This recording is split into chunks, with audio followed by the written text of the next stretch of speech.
ముందుగా ప్రేక్షకులందరికీ కూడా మహిళా దినోత్సవ శుభాకాంక్షలు. ఒక మహిళ తలుచుకుంటే ఒక బిడ్డకి జన్మనివ్వగలదు. అదే మహిళ తలుచుకుంటే ఏ రంగంలో అయినా ముందుండి నడిపించగలదు. అలాంటి ఒక సక్సెస్ఫుల్ మహిళ స్టోరీనే ఇప్పుడు మనం చూడబోతున్నాం. ఒక సాధారణ ఉద్యోగం చేసే ఒక మహిళ ఒక పార్టీలో ఒక హయ్యర్ ప్రియారిటైజ్ ఎమ్మెల్యేగా ఎలా ఎదిగారు.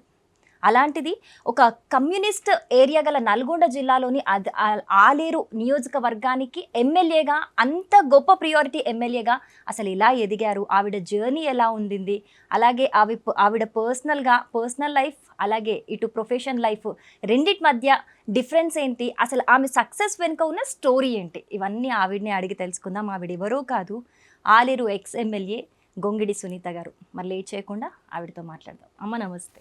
Thank you. నమస్తే. ముందుగా మీకు మహిళా దినోత్సవ శుభాకాంక్షలు. Thank you. మీకు కూడా మహిళా దినోత్సవ శుభాకాంక్షలు. మీకు మీ రాజ్యం ద్వారా ఈ కార్యక్రమాన్ని వీక్షిస్తున్న ప్రేక్షకులందరికీ కూడా మహిళా దినోత్సవ శుభాకాంక్షలు.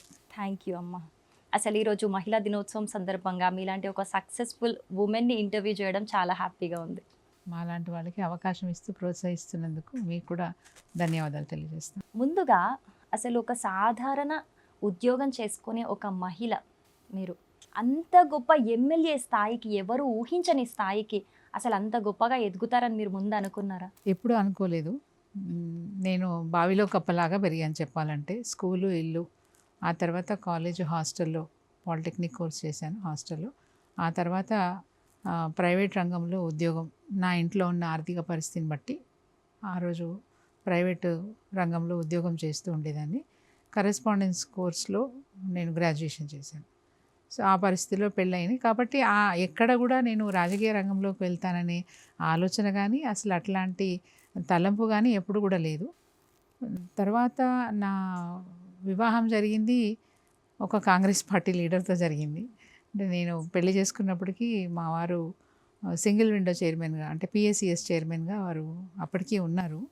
సో అట్లా రాజకీయాలు అంటే ఏంటి, రాజకీయ రంగంలో ఎలాంటి పరిస్థితులు ఉంటాయనేది నాకు కొంచెంగా అవగాహన వచ్చింది వారిని పెళ్లి చేసుకున్న తర్వాత. అంటే రాజకీయాల్లోకి వచ్చినాక కూడా మీరు ఒక్కొక్క మెట్టు, ఎంపీటీసీ, ఎంపీపీ, సర్పంచ్, అలా ఒక్కొక్క మెట్టు ఎదిగారు. ఒక ఎమ్మెల్యే స్టేజ్కి వస్తారు అని మీరు అనుకున్నారా? స్టార్టింగ్లో అంటే నేను 2001లో నా రాజకీయ అరంగేట్రం.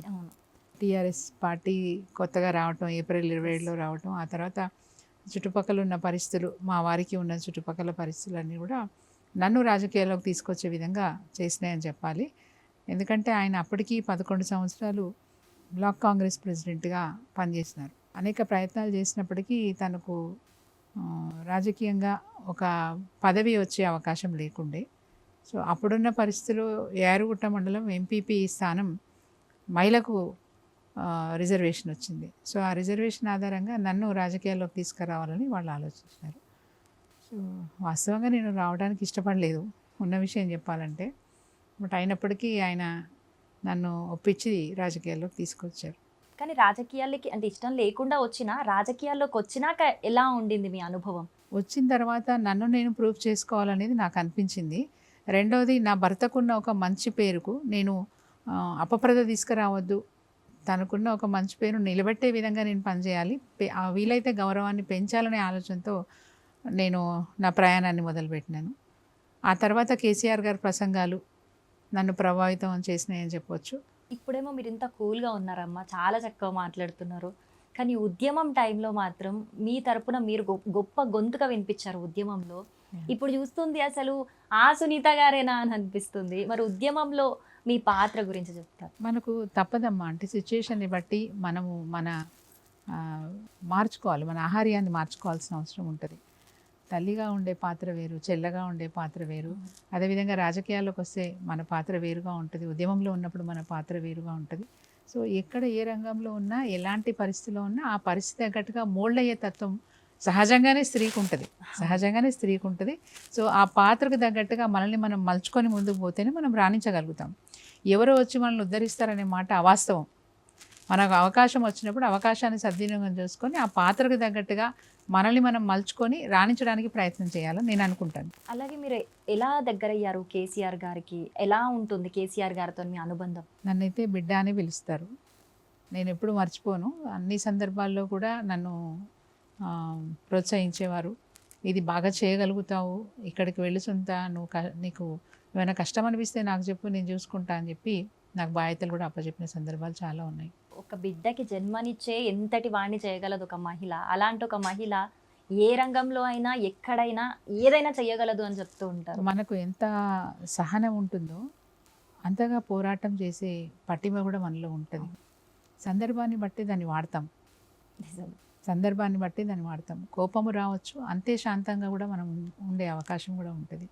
అంటే ఏ క్యారెక్టర్లో అయినా ఇమిడిపోయే అంత గొప్పతనం మహిళకే ఉంటుందమ్మా. అవును, ఏ క్యారెక్టర్లో దేనికి కూడా అంత తొందరగా బానిసలం కాలేం మనం. బాగా వండి పెట్టాలి, అది కూడా ఒక ఇష్టమే కదా, అది కూడా ఒక ఇష్టమే.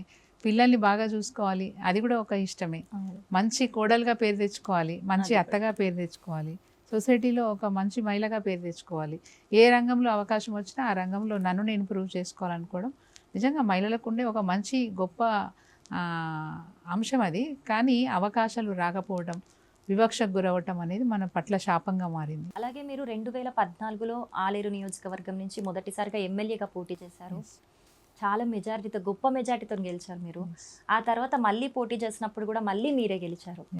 కానీ మూడోసారి మాత్రం రీసెంట్గా జరిగిన ఓటమి పాలయ్యారు. అసలు ఆ ఓటమికి గల కారణాలు ఏమై ఉంటాయి అనుకుంటున్నారు? మార్పు కావాలని ప్రజలు కోరుకోవటం అనేది ఒక కారణం. రెండవది ఏంటంటే, డెఫినెట్గా 2 సార్లు ఎమ్మెల్యేగా ఉన్నప్పుడు మన మీద మన క్యాడర్ అనేక నమ్మకాలు పెట్టుకుంటారు. మాకు ఈ పని కావాలి, ఆ పని కావాలి, ఇట్లా కావాలి, అట్లా కావాలని ఆశలు పెట్టుకుంటారు. కొన్ని పనులు అవుతాయి, కొన్ని పనులు కావు. 10 పనులు అయ్యి 11వ పని కాకపోయినా మన మీద అలుగుతారు. అదొక అంశం. రెండవది ఏంటంటే, గొంతమ్మ కోరికలు కూడా ఉంటాయమ్మ రాజకీయ రంగంలో. అంటే కొంచెం అవగాహన లేని వాళ్ళు వచ్చి, నువ్వేం చేస్తావో నాకు తెలీదు, ఫలానా కాలేజీలో సీట్ కావాలి, అంతే, నువ్వేం చేస్తావో నాకు తెలీదు, మా అబ్బాయికి గవర్నమెంట్ జాబ్ పెట్టి. అంటే నేను ఇల్లీగల్ యాక్టివిటీస్ని సహకరించాను. లైక్ మా దగ్గర ఇసుక దందా ఉంటుంది. తర్వాత ఇటుక బట్టీలలో చిన్నపిల్లలు కూడా పనిచేసే విషయంలో నేను చాలా సీరియస్గా అధికారులకి సహకరించాను. అంటే విచ్ ఆర్ 100% ఇల్లీగల్. నేను సపోర్ట్ చేయలేదు, ఎక్కడ కూడా సపోర్ట్ చేయలేదు. అట్లా నా క్యాడర్ కూడా అట్లాంటి బిజినెస్లో ఇన్వాల్వ్ అయిన వాళ్ళు కూడా నాకు వ్యతిరేకంగా నెగిటివిటీ వచ్చేసింది. మేడం అధికారులకే సపోర్ట్ చేస్తారు, ఏ దందా చేయొద్దు అంటారు. మీకు అలాంటి చేదు అనుభవాలు ఎదురైనప్పుడు మళ్ళీ ఒక పట్టుదలతోని మీరు ముందుకు నడవడానికి అసలు మీకున్న ఒక లక్ష్యం ఏంటి? మీ మైండ్లో రన్ అయింది ఏంటి? చెప్పాను కదా, కేసీఆర్ గారి ప్రసంగాలతోని ప్రభావితమైనాము. గొప్ప గొప్ప వ్యక్తుల్ని చూసినప్పుడు మనం కూడా ఒక లక్ష్యం పెట్టుకొని ముందుకెళ్ళాలి. ఆ లక్ష్య సాధన కోసం కష్టమైనా భరించాలి. చరిత్రలో ఎంతమందిని చూసినాం, మరి వాళ్ళంతా అంత కష్టపడగలిగింది లేదు, మనం ఎందుకు కష్టపడలేము అని ఒక ఛాలెంజ్గా తీసుకొని ముందుకెళ్ళాం. ఇప్పటి వరకు మీకున్న ఈ రాజకీయ అనుభవంలో ఇందాక మీరు అన్నారు మహిళా వివక్ష అనేది ఎక్కడో అక్కడ ఖచ్చితంగా చూస్తూ ఉంటాం మనం అని. అది రాజకీయాల్లోనే కాదు, ఏ రంగంలో అయినా మనం చూస్తూ ఉంటాం ఈ రోజుల్లో. అంటే కొన్ని రంగాల్లో వాళ్ళకి టాలెంట్ ఉంటే వాళ్ళకి వాళ్ళు ప్రూవ్ చేసుకునే అవకాశాలు ఉంటాయి. ఇప్పుడు క్రీడా రంగంలో టాలెంట్ ఉన్న వాళ్ళందరూ కూడా సక్సెస్ స్టోరీస్ మనం ఎన్నో చూసాం. అట్లాగే సినీ రంగంలో కావచ్చు, అదర్ కల్చరల్ యాక్టివిటీస్లో కూడా మహిళలు అనుకున్న లక్ష్యానికి చేరుకునే సందర్భాలు. కానీ వాళ్ళ సక్సెస్ స్టోరీ వరకు రావడానికి కూడా వాళ్ళు కూడా మహిళా వివక్ష అనేది ఏదో ఒక ప్లేస్లో ఎదుర్కొనే ఉంటారు. ఉండొచ్చు. కానీ నేనేమనుకుంటానంటే, కొంచెం రాజకీయ రంగంలో ఇబ్బందిగా ఉంటుందని అనుకుంటాను. ఎందుకంటే ఒక వ్యక్తిగా నడిచేది కాదు, సమిష్టిగా నడిచేది. ఈ రంగంలో ఒక సమిష్టి అంటే కలిసి నడిచే అవకాశం ఉంటుంది. కలిసి నడవాలనుకున్నప్పుడు అందరూ ఒకలాగైతే ఉండరు. అదే అలాంటి మీ రాజకీయ అనుభవంలో ఆ మహిళా వివక్ష అనే దగ్గర మీకు ఎప్పుడైనా ఎదురైన చేదు అనుభవం, మిమ్మల్ని బాగా బాధించిన అనుభవం? పెద్దగా ఏం లేదమ్మా, 1-2 సందర్భాల్లో నేను కొంచెం ఇబ్బంది పడ్డాను. అంటే ఎక్కడన్నా పార్టీ సమావేశాలు ఉన్నప్పుడు, మీరు ఎందుకమ్మా ఇక్కడ, మీరు వెళ్ళి వెనక కూర్చోండి అన్న ఒక్కరిద్దరు లీడర్లు ఆ నెక్స్ట్ డే నుంచి నేను వాళ్ళని కేర్ చేయడం మానేస్తాను. నిజం, అంటే ఎంత రెస్పెక్ట్ ఇస్తామో, మనల్ని చిన్న చూపు చూసినప్పుడు మనం కూడా ఏం చేస్తాము, సెల్ఫ్ రెస్పెక్ట్ ఉంటుంది కదా, డోంట్ కేర్. ఓకే, వాళ్ళు ఇంకోసారి మనతో మాట్లాడినా నమస్తే అంటే నమస్తే, అంతవరకే మర్యాద.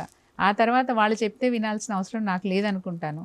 నన్ను నేను ప్రూవ్ చేసుకోవాలనుకున్నప్పుడు, నా పని మంచిగా ఉన్నప్పుడు, నేను అందరితో గౌరవంగా ఉన్నాను, నాకు ఆ గౌరవం దొరుకుతున్నప్పుడు నేను ఎవరిని పట్టించుకోవాల్సిన అవసరం లేదు. అంతే.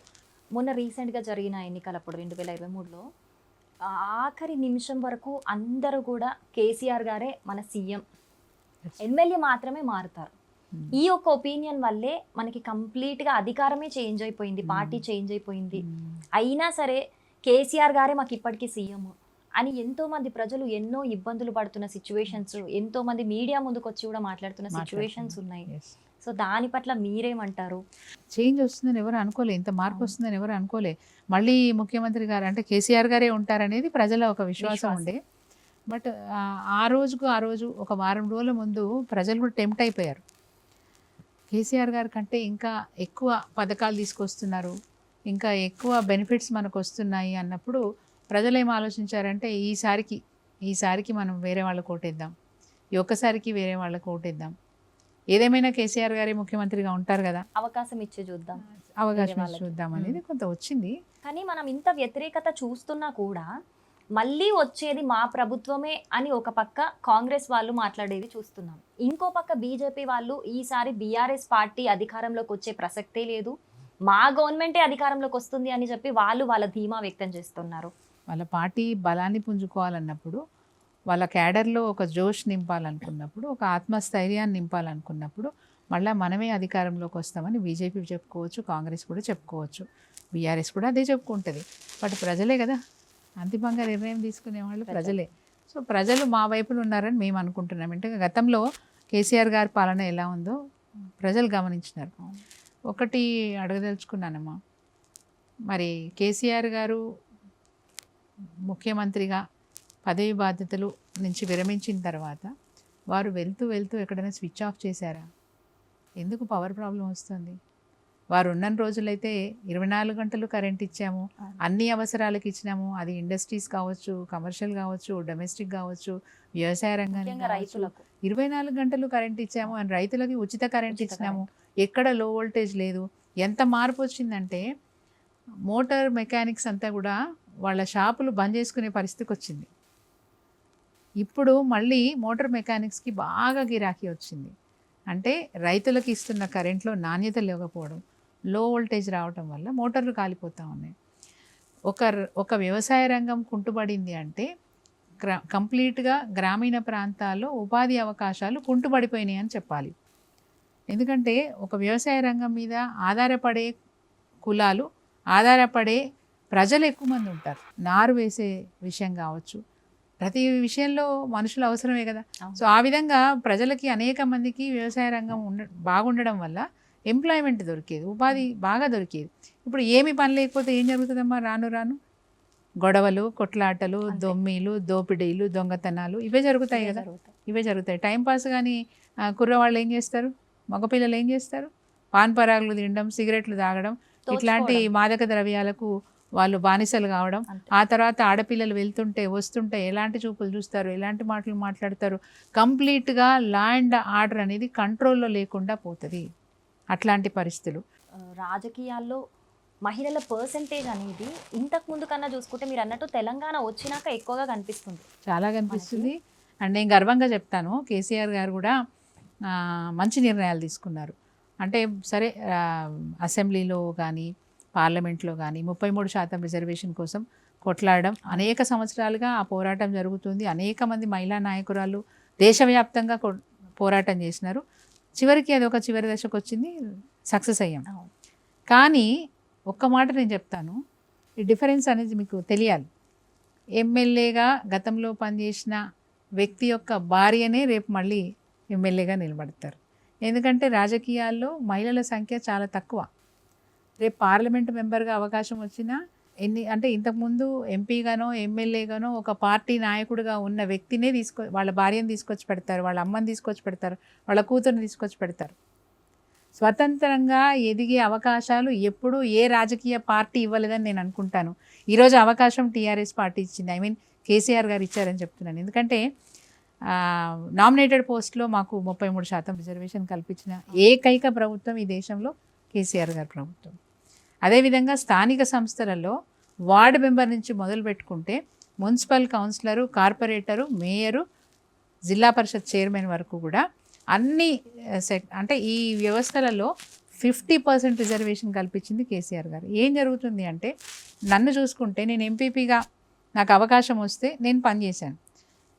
నా సహచరి పద్మాదేవేంద్ర రెడ్డి గారు తాను జెడ్పీటీసీగా పనిచేసినారు. సో మాకున్న ఆ కొద్దిపాటి అనుభవంతో మేము ఎమ్మెల్యేగా కూడా చేయగలమనే విశ్వాసం మాలో వచ్చింది కదా. అంటే ఇప్పుడు రాజకీయాల్లో ఉన్న మహిళల పర్సెంటేజ్ చాలంటారా? ఖచ్చితంగా పెరగాలి.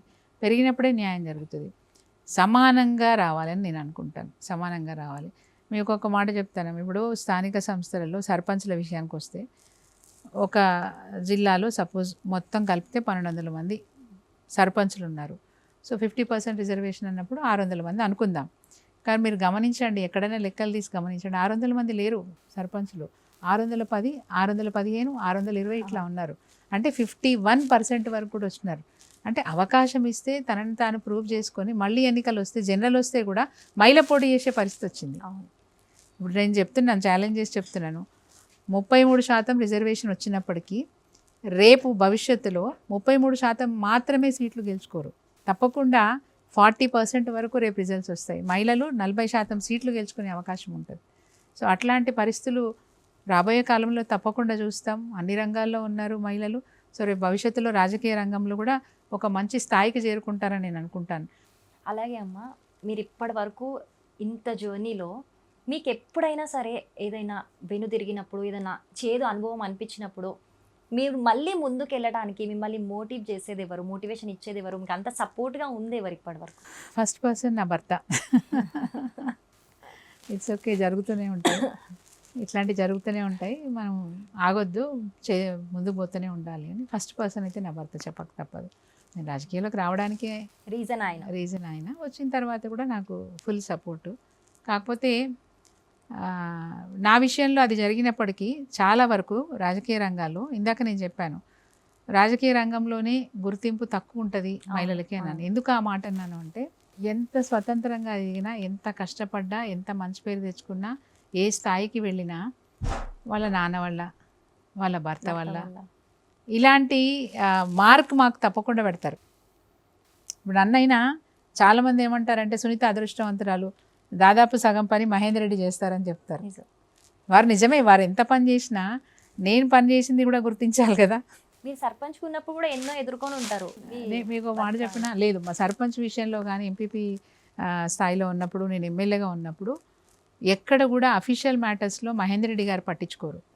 నాకేదైనా బాధ అనిపిస్తే ఇంటికి వెళ్ళిన తర్వాత అన్షోర్ చేసుకుంటే తను నాకు దానికి సొల్యూషన్ చెప్పేవాళ్ళు. అంతే తప్ప ఆయన ఎప్పుడు కూడా నన్ను డిస్టర్బ్ చేయలేదు. నేను ఏ స్థాయిలో ఉన్నా నా పదవికి, నేను చేస్తున్న పనితీరులో ఎక్కడ కూడా తను డిస్టర్బ్ చేయలేదు, తను ఇన్వాల్వ్ కాలే అని చెప్పాలి. అలాగే మీకు 2 ఆడపిల్లలు, మొత్తం ఫీమేల్ డామినేషన్ ఇంకా ఇంట్లో అయితే మేము ముగ్గురం మరి.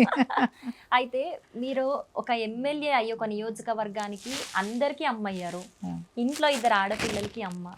మీరు ఎక్కువగా ఏ పాత్రను ఎక్కువగా ఎంజాయ్ చేస్తారు అమ్మగా? అమ్మ పాత్రను ఎంజాయ్ చేయాలన్నా అవకాశం నాకంటే టైం సరిపోలేదు, చెప్పాలంటే టైం సరిపోలేదు. మా పిల్లలకు కూడా ఆ లోటు కనిపించింది. అంటే అమ్మ మాకు టైం ఇవ్వలేదనే లోటు కనిపించింది. రెండోది, వాళ్ళకి ఏమన్నా షేర్ చేసుకోవాలంటే అమ్మమ్మ దగ్గర అయింది. నాకు మా అమ్మాయి ధైర్యం అంటే నేను లేకపోయినా మా అమ్మ చూసుకుంటుంది పిల్లలని ధైర్యం. మా అమ్మ ధైర్యం ఉంది కాబట్టి నేను ఎక్కడ నాకు ఏది బాధ్యతలు అప్పచెప్పినా ఆ జిల్లాకు, ఆ ప్రాంతానికో వెళ్ళి పనిచేసిన సందర్భాలు ఉన్నాయి. ఓకే, మీ ఇంత సక్సెస్ఫుల్ జర్నీకి ఒక సీక్రెట్ ఏంటి అని చెప్తారు ఫైనల్గా? కేసీఆర్ గారి ఆశీర్వాదం, నా భర్త మద్దతు, మా అమ్మ సపోర్ట్, మా పిల్లలు కూడా పరిస్థితులు అర్థం చేసుకున్నారు. ఇద్దరు పిల్లల్ని కూడా పరిస్థితి అర్థం చేసుకొని ఎప్పుడన్నా ఒకసారి, వాళ్ళు కూడా ఆడపిల్లలే కదా, ఆడపిల్లలు ఎప్పుడన్నా ఒకసారి నువ్వు ఎప్పుడంతే మాకు టైం ఇవ్వవు అని అన్న సందర్భాలు కూడా ఉంటాయి. But I enjoyed all my roles. So ఫైనల్గా ఇప్పటికిప్పుడు ఒకవేళ ఎలక్షన్స్ వస్తే మీరే గెలుస్తారు అనే కాన్ఫిడెన్స్ మీకు ఉందా? ఉంది. ఎందుకంటే ప్రజలకు అందుబాటులో ఉండి పనిచేసినాను, పారదర్శకంగా పనిచేస్తున్నాను, ఏదున్నా వాళ్ళకి అవగాహన కల్పించి పనిచేసినాను. అంటే కొందరు తెలిసి తెలియక ఏం చేస్తారంటే 55 సంవత్సరాలకి పెన్షన్ వస్తుందంటే 54 సంవత్సరాలకు వచ్చి ఇప్పుడు నాకు ఇప్పి అంటారు. నేను వాళ్ళకి అబద్ధం చెప్పను, ఇంకొక 10 నెలలు ఆగు నీకు వస్తుంది పెన్షన్. 10 నెలలు ఆగాల, నీ దగ్గరకు వస్తే 10 నెలలు ఆగమంటావు. వాళ్ళకి అర్థమయ్యేటట్టు చెప్తాను. రూల్ అది 55 సంవత్సరాలకి ఇస్తారు. ఇప్పుడు నువ్వు వచ్చినావు కదా అని నేను ఎండార్స్ చేసి ఏ అధికారికో లెటర్ ఇచ్చినా అధికారి దాన్ని 10 నెలలు దాచిపెట్టి 10 నెలల తర్వాతే నీకు పెన్షన్ ఇస్తాడు. నువ్వు అర్థం చేసుకో, తిరగక అక్కడిక్కడ తిరగకు, ఆఫీస్కి ఈ ఆఫీస్కి తిరగకు, అనవసరంగా పైసలు ఇవ్వకు. 10 నెలల తర్వాత నీ ఖాతాలో నీకు పెన్షన్ వస్తుంది, నిన్ను పిలిచి పెన్షన్ పట్టా ఇస్తారు నీకు అని చెప్పి నేను అవగాహన కల్పిస్తూ ఉంటాను. కొందరికి నచ్చుతుంది, కొందరికి నచ్చదు. పోగానే రెస్పాండ్ అవ్వాలి, పోగానే వాళ్ళు అడిగింది ఇవ్వాలి, ఇట్లాంటివి ఉంటాయి. సో అవన్నీ బట్ ఇప్పుడు రియలైజ్ అవుతున్నారు. మేడం ఏదైనా ఉంటే ఉన్నది ఉన్నట్టు చెప్తుంది, చూస్తాను చేస్తాను అనదు, చేసేది ఉంటే చేస్తానంటది. చేయను అంటే ఆ కాలేజీలో అడ్మిషన్ కుదరదు, కావాలంటే ఈ కాలేజ్కి వెళ్ళండి, ఈ కాలేజీలో నేను ఫీజు తగ్గించేటట్టుగా ఆ మేనేజ్మెంట్తో మాట్లాడతాను, అక్కడ కూడా గుడ్ ఎడ్యుకేషన్ ఉంది. సో ఇప్పుడు అందరు జనాలు అది రియలైజ్ అవుతున్నారు. చాలా వరకు మార్పు అయితే వచ్చింది, తప్పు చేశామనేది వచ్చింది. రెండోది నా నియోజకవర్గంలో కూడా మాకు అప్పుడైతే ఫోన్ కొడితే నేను అంటే నాకు రాత్రి 1 గంటకు ఫోన్ వచ్చినా, ఉదయం 3 గంటలకు ఫోన్ వచ్చినా నేను ఫోన్ లిఫ్ట్ చేస్తా, మాట్లాడతా. నాకే భయం వేస్తూ ఉంటుంది ఆ టైంలో ఫోన్ ఇస్తే ఎవరికి ఏమైందో, ఏం కష్టం వచ్చిందో, ఏం జరిగిందో. నేను అంత బాధ్యతగా ఫీల్ అయి ఫోన్ ఎత్తి మాట్లాడి ఆ రోజు ఆ సమస్యను తీర్చే ప్రయత్నం చేస్తాను. మానవత్వంతో పనిచేయాల్సిన అవసరం ఉంటుంది రాజకీయ నాయకుడికి. ఏదో నేను ఎమ్మెల్యేని అయిపోయినాను, నేను మంత్రిని అయినాను, నా అధికారంతో నేను చేయగలిగింది చేస్తాను, చేయలేని వదిలేస్తానని కాదు. వీళ్ళంతవరకు వాళ్ళని సాటిస్ఫై చేసే ప్రయత్నం చేయాలి. రెండోది మానవత్వంతో పనిచేయాల్సిన అవసరం ఉంటుంది. అందరి పరిస్థితి ఒకలాగా ఉండదు, మానవత్వంతో పనిచేయాల్సిన అవసరం ఉంటుంది. నేను ఒక ఎమ్మెల్యేగా కేవలం నా అధికార పరిధిలో నేను పనిచేయలేదమ్మా, నా అధికార పరిధికి మించి కూడా పనిచేసిన అని చెప్పొచ్చు. ఎందుకంటే చాలామంది పేదవాళ్ళు అనారోగ్య పరిస్థితుల్లో ఉన్నప్పుడు నేను వాళ్ళకి సపోర్ట్గా నిలిచి అవసరమైతే ఆర్థికంగా సహకరించి సీఎంఆర్ఎఫ్ ఎల్ఓసీలు ఇవన్నీ ప్రభుత్వ పరంగా వచ్చేవి.